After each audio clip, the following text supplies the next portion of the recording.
So you want to play Xbox games on your iPad. Here's how to set up Xbox Cloud Gaming fast.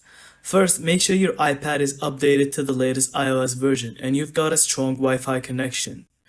Now open Safari and go to xbox.com/play. This is where Xbox Cloud Gaming runs.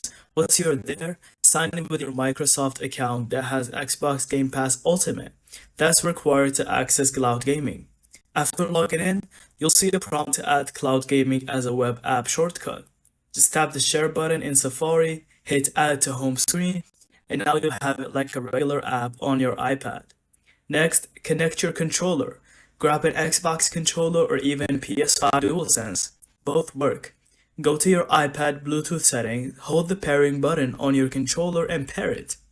Once this is done, just launch the cloud gaming app from your home screen. Pick any game and start streaming right on your iPad. No downloads, no storage needed. And that's it.